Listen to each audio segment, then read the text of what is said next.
On est en ligne, je pense. Bonjour à toutes et à tous. Je suis ravi de vous accueillir ce matin pour ce webinaire consacré aux nouveautés apportées par la dernière mise à jour du Well Performance Verification Guidebook. Avant de commencer, nous allons attendre encore quelques instants pour permettre aux derniers participants de se connecter. Donc, à tout de suite d'ici quelques secondes. Merci.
Allez, on se laisse encore quelques secondes.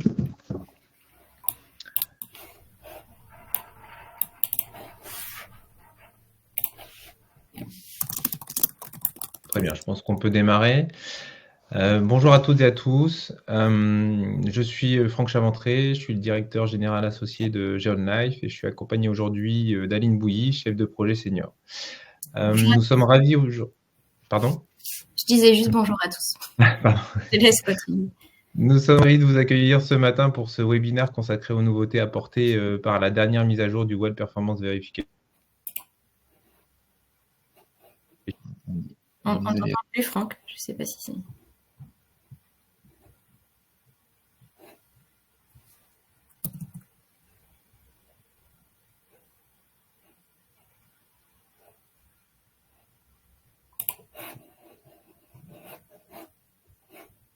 Franck, on t'entend plus. Je ne sais pas si... Là, c'est bon. Je crois que c'est revenu. C'est le même bug qu'hier. Donc, c'est bon ? C'est bon, on t'entend.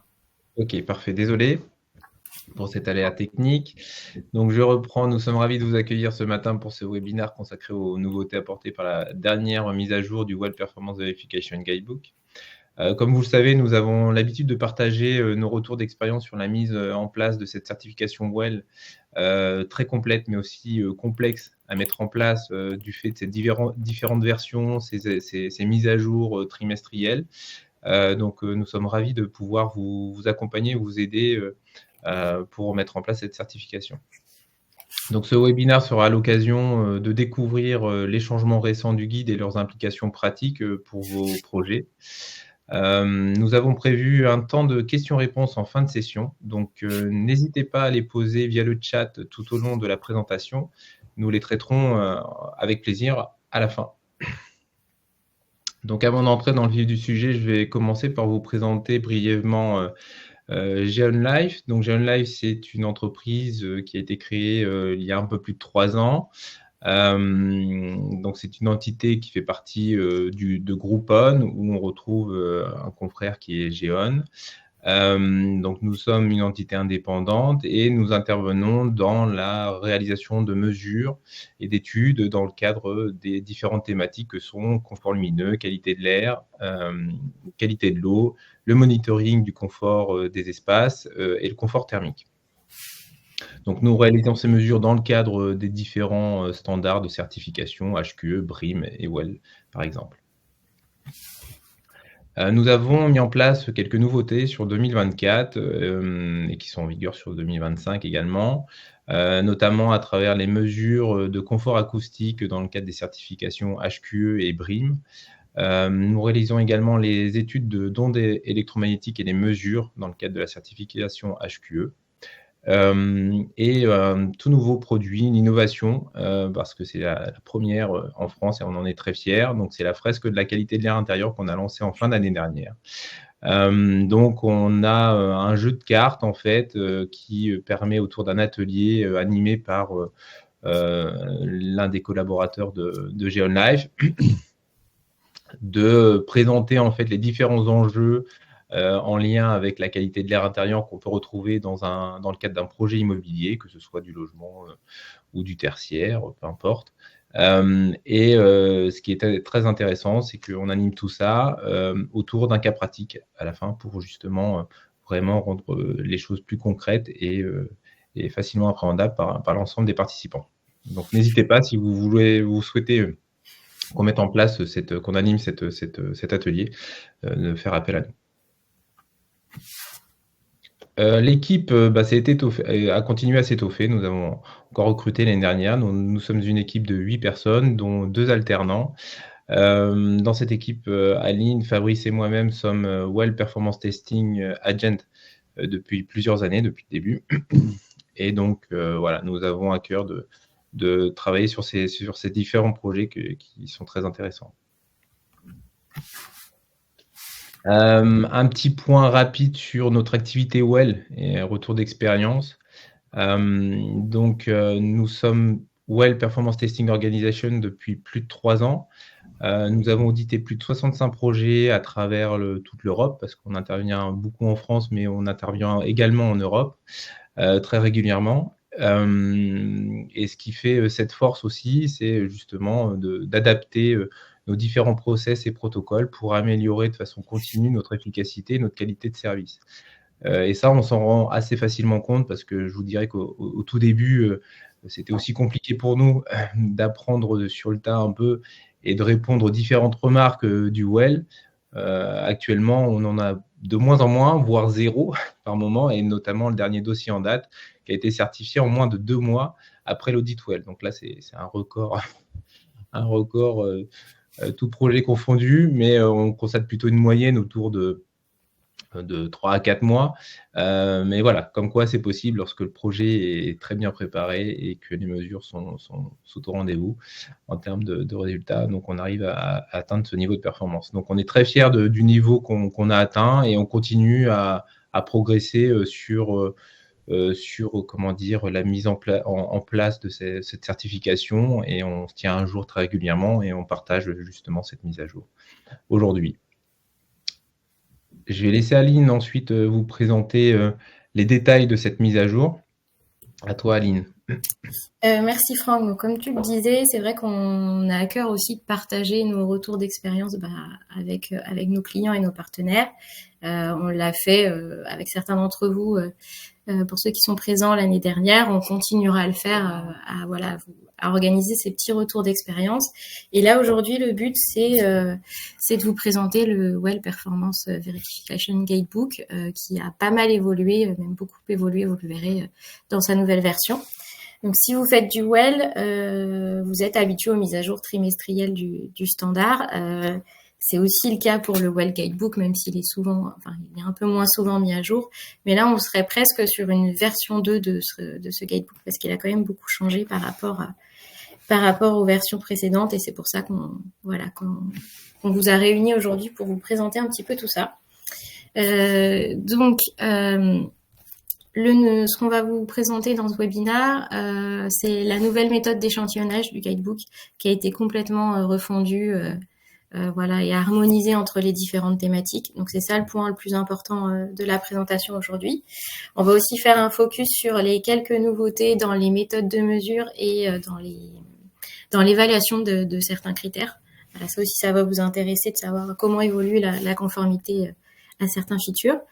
Et pour finir, on a essayé d'évaluer un peu l'impact de toutes ces modifications sur notre prestation d'audit, sur nos process, comment ça allait impacter la réalisation de l'audit, et aussi si ça impactait potentiellement les coûts qui sont liés à ces audits web. Donc pour rappel, en tant que AMO Well, votre BIP c'est le standard, le référentiel. Nous, c'est en tant que PTO, ça va être ce fameux Well Performance Verification Guidebook.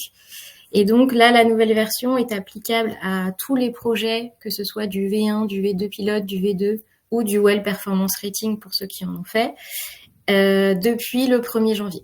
Donc elle est déjà valable actuellement. Et ce guide, il décrit donc comment faire les tests pour toutes les thématiques air, eau, thermique, lumière et acoustique. Petite précision, donc je le disais, elle est applicable depuis le 1er janvier, sauf si vous avez déjà contractualisé avec un PTO, voilà, de préférence avec nous. Mais si vous avez déjà passé un contrat, vous pourrez choisir d'utiliser l'ancienne version si c'est plus favorable en termes d'échantillonnage, par exemple. Et donc, je vais pas forcément vous présenter le détail du guidebook, mais je vais plutôt faire des focus. Donc, pour info, il est réorganisé, voilà, comme présenté ici. Moi, je vais plutôt m'attacher à vous présenter comment on détermine le nombre d'échantillons, comment on les positionne. Donc, c'est vraiment la partie importante qui va vous impacter aussi sur site, c'est l'échantillonnage. Je vais présenter quelques évolutions sur les méthodes de mesure, comme je le disais, et sur l'évaluation des features. Et je vais parler un petit peu aussi des spécificités Wellcore qui sont mentionnées dans ce guidebook et qui représentent la plupart de vos projets. Donc, je pense que c'est bien aussi de parler un peu des Wellcore. Donc, on démarre par la nouvelle méthode d'échantillonnage qui est présentée dans ce guidebook.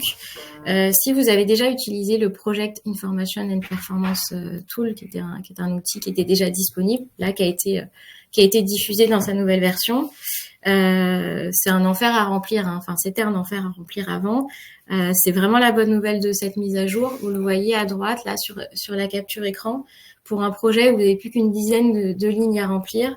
Voilà, plus besoin de remplir des tableaux complexes avec les tableaux de surface par étage, compter les salles de réunion, les bureaux. Là, vous aurez plus le plaisir de compter aussi tous les robinets et les fontaines de vos projets. Donc ça, c'est vraiment un truc qui va pas nous manquer. Vous avez plus qu'une information importante à remplir, c'est la surface de votre projet et le nombre d'étages. Donc c'est vraiment voilà une simplification qui est hyper intéressante. Et si vous avez du corps, comme vous le voyez ici aussi à droite, vous avez quelques lignes complémentaires à remplir avec la surface des parties communes, donc sur ce qu'ils appellent la non-leased area. Voilà, vous avez cette information à remplir et le nombre d'étages qui comportent des espaces loués ou des espaces non loués.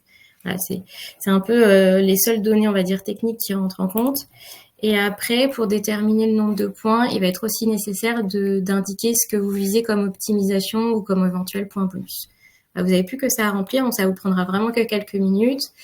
Il est valable pour V2 Pilote et Well Rating, Well Performance Rating. La version pour la V1 n'est pas encore diffusée, ça devrait plus tarder. Donc comment fonctionne l'outil? Je le disais, vous avez ces informations-là à remplir et seulement maintenant la surface du projet va être utilisée pour déterminer le nombre de mesures à réaliser. Donc l'outil va calculer pour vous le nombre de points pour chaque feature. La seule variable, ça va être si la surface totale est utilisée pour le calcul ou la surface des parties communes pour le Wellcore.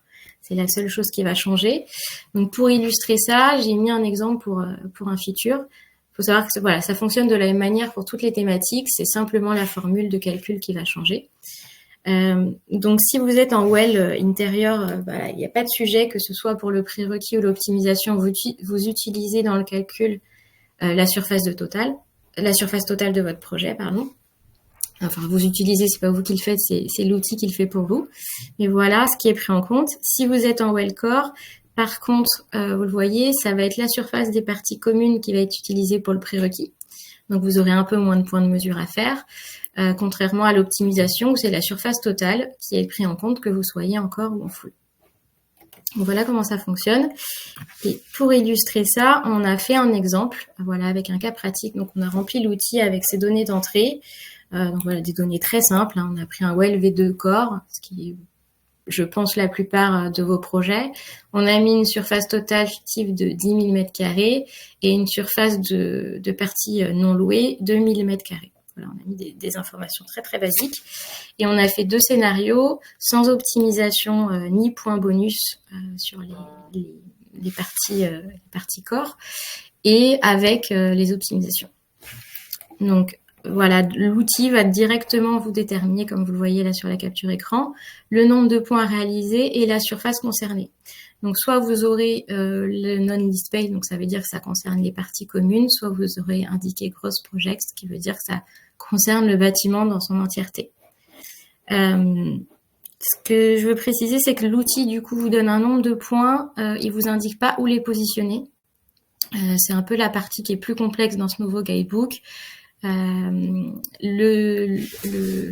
vous dit simplement le nombre de points total à mesurer, et c'est après dans le guidebook, pour chaque thématique, il y a des règles différentes qui vont vous dire par positionner dans les parties communes, dans les parties privatives, voilà, et avec des règles spécifiques par ordre de priorité, voilà, par exemple tester l'étage le plus bas, l'étage le plus haut, voilà.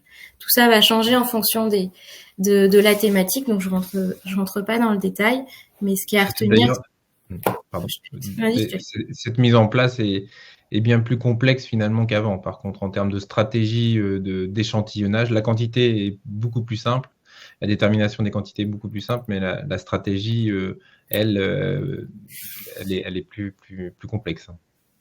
Voilà, tout à fait. Mais bon, ça, ce sera du coup notre travail, nous, dans le cadre de la préparation de l'audit, de déterminer où on va positionner les points.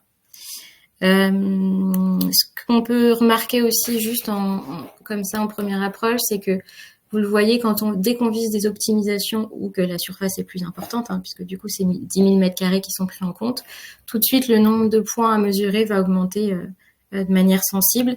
Si on regarde un petit peu dans le détail, voilà, pour l'air par exemple, on aurait que 2 points en prérequis et 6 points avec l'optimisation, donc ça a quand même un impact important.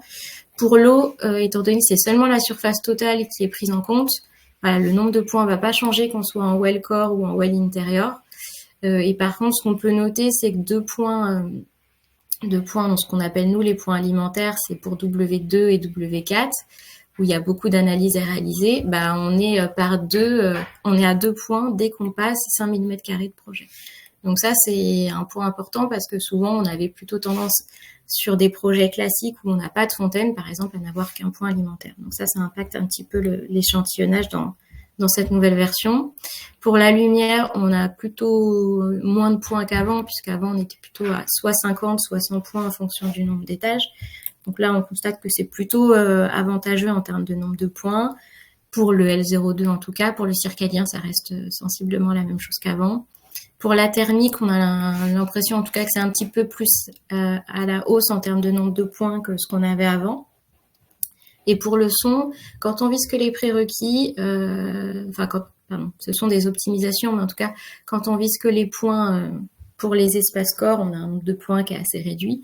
Par contre, dès qu'on veut aller viser les points bonus, c'est-à-dire aller faire aussi des mesures dans les parties primitives, notamment pour S02, on a un nombre de mesures qui explose très très rapidement.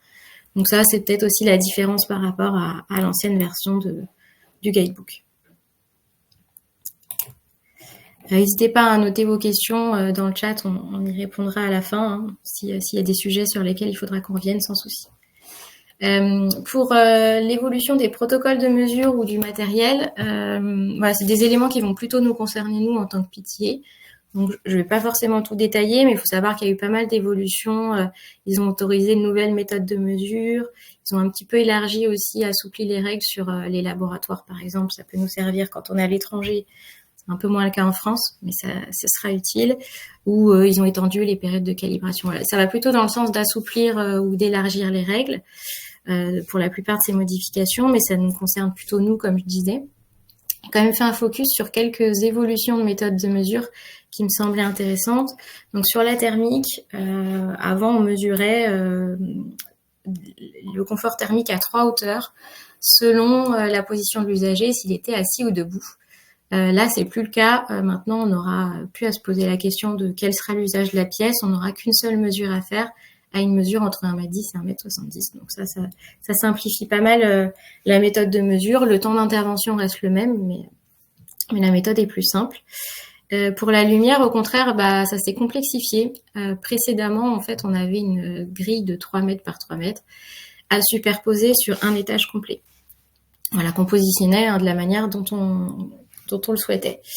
Aujourd'hui, ils nous imposent de créer une grille de 3 mètres par 3 toujours, mais par pièce. Déjà, ça va complexifier un petit peu le travail. On va devoir le faire de manière détaillée.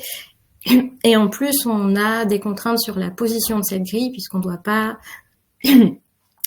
avoir la position de la grille ne doit pas être à plus de 60 cm de chaque paroi. Voilà, ça va nous restreindre sur la position de cette grille. Et précédemment, on pouvait positionner notre mesure en fait où on le souhaitait dans la case de la grille de 3 mètres par 3. Là, on va devoir se positionner par défaut aux intersections. Donc, ça veut dire qu'on aura aussi moins de souplesse dans la position du luxmètre, et donc forcément, ça pourra tomber sur des zones qui sont un peu moins favorables selon le tramage qui est en place sur l'implantation des luminaires. Donc ça peut être potentiellement un peu défavorable, et surtout ça va nous demander beaucoup plus de temps de préparation pour réaliser cet échantillonnage. Pour l'acoustique, un petit point aussi qui a changé, qui a peu d'impact, mais je le mentionne quand même, dans les open space et les espaces de restauration notamment, donc c'est plutôt dans les espaces de grande surface, on devait faire une mesure de 30 secondes tous les 46 mètres carrés. Là maintenant on va passer à une seule mesure de 5 minutes. Donc l'impact en termes de temps sur site n'est pas forcément très important. Par contre, la localisation de ce point sera importante, puisque avant, là où on moyennait un petit peu par rapport à toute la zone, là on va avoir plus qu'une seule mesure. Donc voilà, ce sera important de bien se positionner pour être dans des conditions optimales pour ce test-là. Et donc pour faire suite à l'évolution de ces méthodes de mesure, il y a aussi des points qu'on voulait mettre en avant dans la dernière version du référentiel, qui sont liés aux mesures. Donc en acoustique, outre le fait que la méthode de mesure est changée pour S02, on a aussi l'indicateur qui a évolué.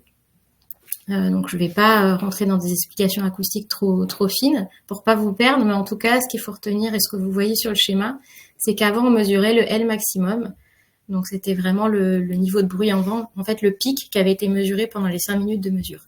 Aujourd'hui, ça va être remplacé par le L10, donc la ligne que vous voyez en rouge ici. Et donc, ça va permettre extraire de la valeur les petits pics les plus hauts qu'on a pu avoir pendant la mesure. Donc, c'est plus favorable pour nous. On aura des valeurs un peu moins élevées. Donc là, c'est plutôt une bonne nouvelle. Pour le temps de réverbération, aussi un sujet qui nous avait posé problème sur pas mal de projets. En fait, avant, dans le référentiel, vous aviez un seuil bas et un seuil haut pour les temps de réverbération en fonction des usages. Et pour certaines typologies d'espace, le seuil la plage était même très réduite, donc c'était vraiment très difficile dans des mesures de tomber pile dans cette plage de mesure autorisée. Et en fait, ils ont supprimé dans la dernière version les valeurs, les seuils bas. Ce qui fait que quand on avait des valeurs qui étaient trop basses, donc entre guillemets une performance trop bonne des espaces, on n'était pas conforme. Là, ce sera plus le cas. Donc ça rend un peu l'objectif aussi plus atteignable sur S04. Et pour information, c'est utilisable aussi sur des versions. Si vous étiez enregistré sous une précédente version, on peut l'utiliser dans le cadre des tests. On l'a fait là sur un projet. On peut faire référence à cet addenda et du coup ne pas utiliser ces seuils bas. Pour la lumière, enfin une dernière évolution qui est plutôt intéressante aussi. Précédemment, nous dans le cadre des tests, on mesurait l'éclairement moyen. Donc c'est toujours ce qu'on va mesurer. On va mesurer la moyenne de tous les tests qu'on a réalisés par typologie d'espace. Et on doit atteindre donc soit le seuil de la norme, soit le seuil du référentiel OEL. Précédemment, on avait une autre contrainte, c'est qu'on ne devait pas avoir aussi de valeur minimale en dessous de la moitié de l'objectif. On avait une exigence sur une valeur basse qui devait ne pas être trop faible. Là, c'est plus le cas, ça a été supprimé. Donc c'est intéressant parce que si des fois on a une valeur ou une zone qui est un peu faible par rapport à d'autres, des fois des contraintes architecturales, et du coup ça mettait c'était rédhibitoire pour l'atteinte de l'objectif. Là c'est plus le cas. On n'aura plus de soucis tant que la moyenne est respectée. Il n'y a pas d'exigence sur la valeur la plus basse, donc sur l'uniformité. Voilà pour les évolutions principales sur les tests. En guise de synthèse, on voulait un petit peu faire une évaluation, donc comme je le disais, de tous les impacts de ces évolutions. Donc la remarque générale, c'est que comme on le disait, même si maintenant on détermine le nombre de mesures beaucoup plus rapidement qu'avant, la localisation de ces mesures par contre est un peu complexe. Donc ça nous prendra un peu plus de temps qu'avant. Et si on regarde dans le détail, pour l'air, la tendance qu'on retrouve, c'est que l'impact peut être soit avoir plus de points, soit avoir moins de points qu'avant. Ça dépend des projets, mais en général, ça se joue à 1 ou 2 points de différence. C'est pas forcément très, très, très différent de ce qu'on avait avant. Simplement que la méthode ayant tellement changé, parfois ça peut aller dans un sens ou dans l'autre. Quand on avait noté, il me semble, c'était que les grands projets, on avait un petit peu moins de points qu'avant. Et c'est peut-être sur les petits projets où on aurait peut-être 1 point de plus. Et encore, c'est surtout si on passe du corps à un projet en full, en fait. Hein, c'est ça. Ouais, sur les simulations qu'on a fait, c'est un peu ça. Ça a l'air de monter plus vite, en tout cas, qu'avant. Donc, sur les petits projets, ça peut impacter un petit peu à la hausse. Et sur le max, avant, c'était plafonné à 10. Donc là, il y a plus de plafond théorique. Ceci dit, on dépasse les 10 points qu'à partir de 100 000 m². Donc, on aura quand même peu l'occasion d'atteindre ce plafond des 10 points. Voilà pour l'air. Pour l'eau, comme je le disais tout à l'heure, on va souvent avoir plus de points en W02 et W04. Donc, c'est les points alimentaires. Donc, forcément, plus de temps d'intervention sur site et plus de temps d'exploitation. Et ça a aussi un impact financier puisque c'est des analyses en laboratoire. Donc, ça, c'est un impondérable. Voilà, c'est des frais de laboratoire sur lesquels on peut malheureusement jouer. Donc, ça va avoir un impact financier si vous avez plus de points que vous en auriez eu dans la version précédente. Pour le confort thermique, comme je disais, il semblerait qu'on ait plus de points dans cette nouvelle méthode et donc plus de temps d'intervention. Par contre, le temps d'exploitation est bien réduit puisqu'ils ont simplifié la méthode de mesure et le remplissage du Project Information Form avec les résultats. Donc ça, c'est plutôt positif. Donc du coup, ça néglige finalement l'impact vu qu'on va y passer moins de temps derrière en traitement. Pour le son, on a séparé F02 puisque ce qu'on constate, c'est surtout quand on vise les points bonus, on va avoir beaucoup plus de mesures que ce qu'on aurait eu précédemment. Donc plus de temps sur site. Mais là où on va jouer, c'est que via l'optimisation de nos outils, on va essayer de réduire au maximum l'impact pour que ce soit qu'on y passe moins de temps en traitement et que l'impact financier soit finalement plus ou moins négligeable. Et pour S03 et S04, ça reste globalement de ce qu'on a pu estimer similaire à la version précédente. Pour la lumière, comme je le disais, on aurait moins de points de mesure à faire, mais plus de temps d'intervention et de préparation. Donc ça va s'équilibrer in fine. Et pour les spot checks, il n'y a pas de raison que ça évolue. C'est lié au référentiel et pas au guidebook. Donc voilà, au global, un impact potentiel à la hausse sur certains projets, mais qui va être finalement assez réduit si on raisonne de manière générale. Et est-ce que en fonction de l'ambition du projet, on peut dire que un projet qui assez basique entre guillemets encore Silver, lui serait peu affecté, voire même peut-être avoir un chiffrage inférieur à ce qu'on constate d'habitude par rapport à des projets un peu plus ambitieux ou en full? Ouais, c'est ça. En fait, plus on va viser d'optimisation ou de points bonus, plus on va avoir de points de mesure à faire. Juste la seule chose qui change pas finalement, c'est l'eau, puisque qu'on soit en corps ou en full ou qu'on vise les optimisations ou pas, parce que W02 est un prérequis.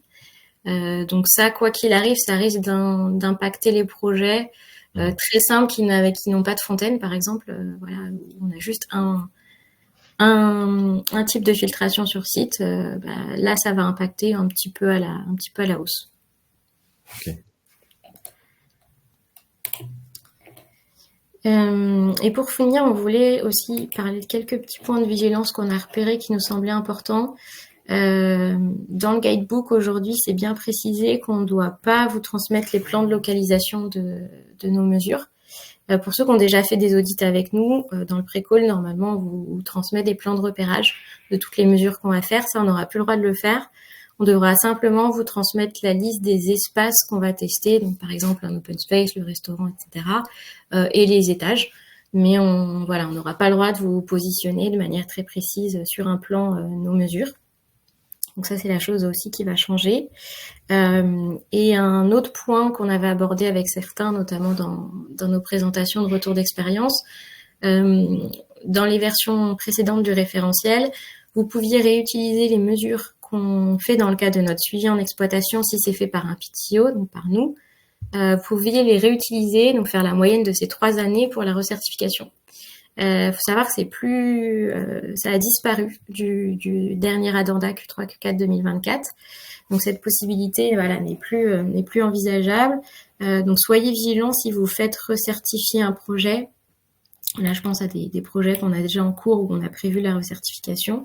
Il faudra bien rester sur une ancienne version. Voilà, rester sur la même version pour éviter, pour pouvoir en tout cas utiliser cette option-là. Merci Annie. Je crois qu'on va approcher le temps des questions-réponses. Donc dans le chat, je vois pas de questions. Est-ce que vous avez... N'hésitez pas à formuler vos questions éventuellement. Moi, j'en avais une petite en attendant. Si on souhaite réactualiser les offres, donc c'est sur les projets qui sont signés, pas signés avant la fin de l'année dernière, début d'année, ou voilà, Ouais. quelles sont les dispositions à prendre pour les projets qui sont en cours de contractualisation ou qui ont déjà été contractualisés? Est-ce qu'on peut passer aussi sur la nouvelle version ou pas?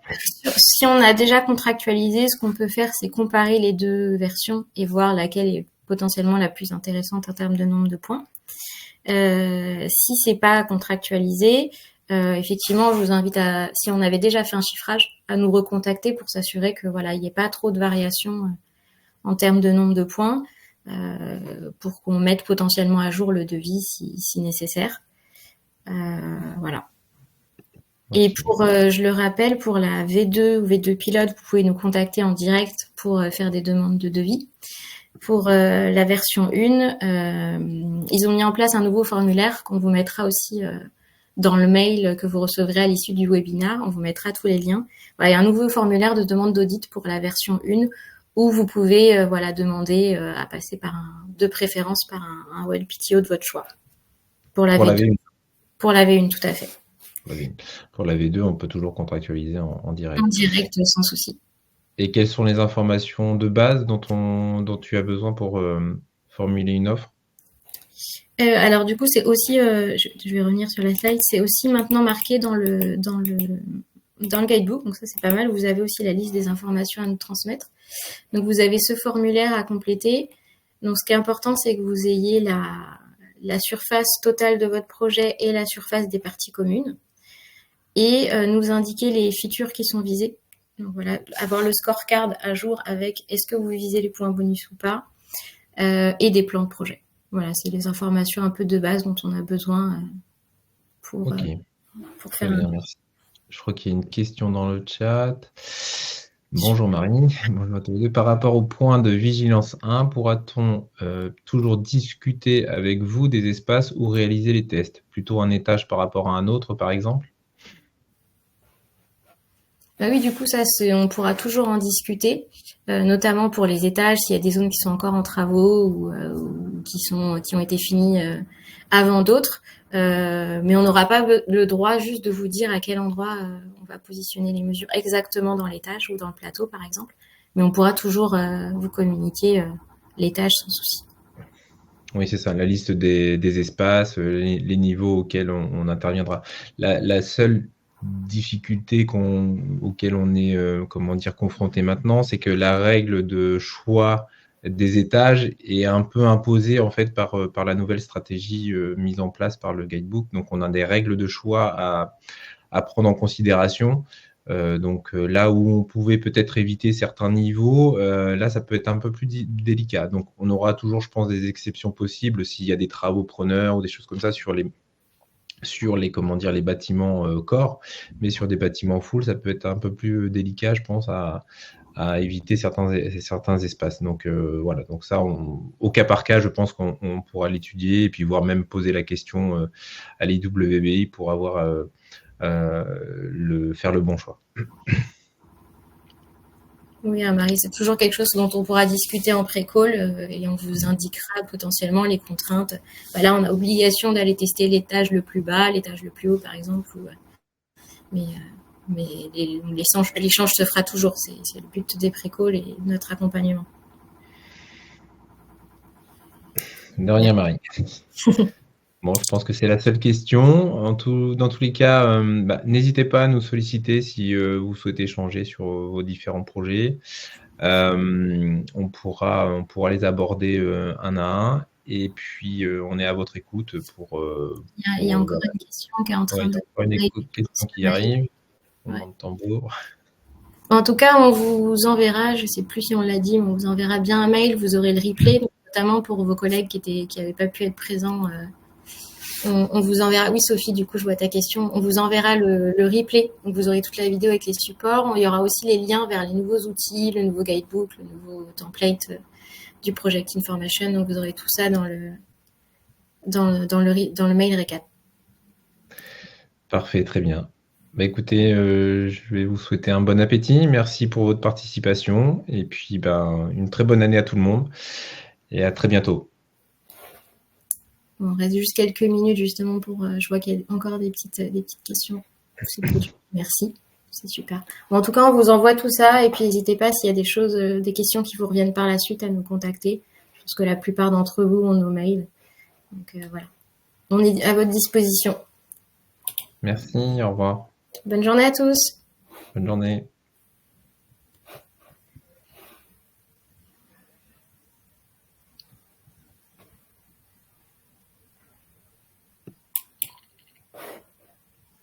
Je termine également. Hop.